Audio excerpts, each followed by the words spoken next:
In the heart of New York City, where dreams rise as tall as the skyscrapers, lived an American girl named Olivia Munro. At 24, she had moved from a quiet town in Oregon to chase her passion for photography. Her tiny one-bedroom flat on the 5th floor of a classic brownstone building was her sanctuary, quiet, filled with vintage decor, Polaroids pinned on the wall, and the comforting scent of coffee always lingering. Olivia loved the city but often found herself feeling lonely in its vastness. Her days were spent exploring alleyways and parks with her camera, and nights were mostly silent, save for the occasional hum of traffic and jazz drifting in from a nearby bar. Despite the noise outside, her world inside the flat was still. One chilly autumn morning, as she sipped her hazelnut latte near the window, Olivia noticed a moving truck pulling in. A tall, well-built guy in a gray hoodie stepped out, struggling with boxes. He looked around, a bit lost. Curious, Olivia leaned out her window slightly. "Hey," she called with a soft laugh. "Need a hand before you break your back?" Startled, the man looked up and grinned. "Only if you're offering, window girl." "I am," she smiled. "Apartment 5C. Come by if you need anything. I'm Olivia." "James," he waved. "New neighbor in 5D. From that moment, something shifted. Olivia started hearing music through the thin walls, soft guitar strumming, sometimes paired with humming. James, she discovered, was a musician, recently moved from Chicago to start a new life after a rough breakup and a band split. They bumped into each other more often, in the hallway, at the mailboxes, at the local coffee shop. Each encounter was natural, easy. They talked about art, heartbreak, dreams, and the city's strange magic. James had eyes like storm clouds, mysterious, kind, and often lost in thought. Olivia found herself drawn to him in ways she hadn't expected. One evening, rain poured over the city. Olivia, wrapped in her favorite oversized sweater, sat by the window with a book. A knock broke her trance. She opened the door to find James, soaked but smiling. "I was walking and got caught in the rain," he said, brushing wet hair from his face.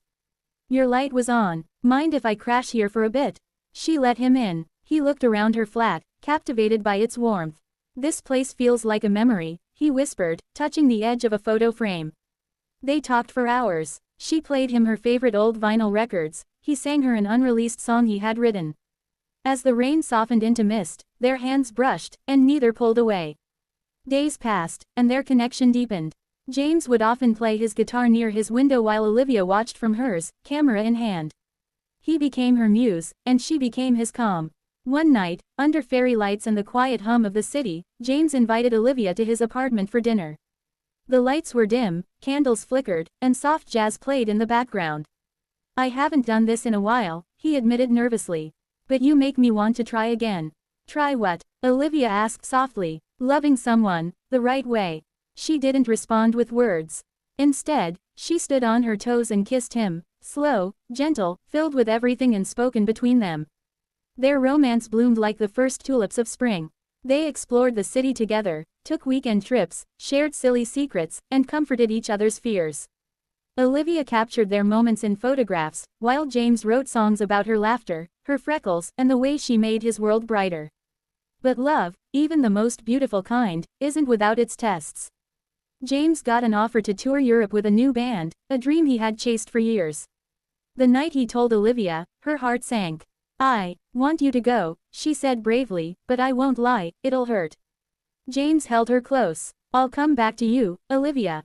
Always." She smiled through tears. "Then I'll wait, always." The weeks apart were hard. Phone calls helped, but nothing compared to the comfort of his arms or his songs through the wall. Olivia poured her heart into her photography, holding on to their memories. One evening, after months of silence and missed calls, Olivia sat by her window, feeling emptier than usual. She thought maybe he had moved on. Maybe love wasn't meant to last in a city that never stopped moving. Suddenly, she heard it, a familiar strumming. Her heart skipped. She rushed to the window. There he was, James, standing outside the building, guitar in hand, looking up at her. He sang, "I crossed oceans and cities wide, but nothing feels right without you by my side. The window where I saw you first is still the place I love the most." Tears streamed down her face as she raced downstairs and into his arms. He held her tight, whispering, "I couldn't do it without you. I don't want a life filled with stages and applause if you're not there to come home to." From that day, they chose each other again and again, through chaos, through stillness, through music, and through love.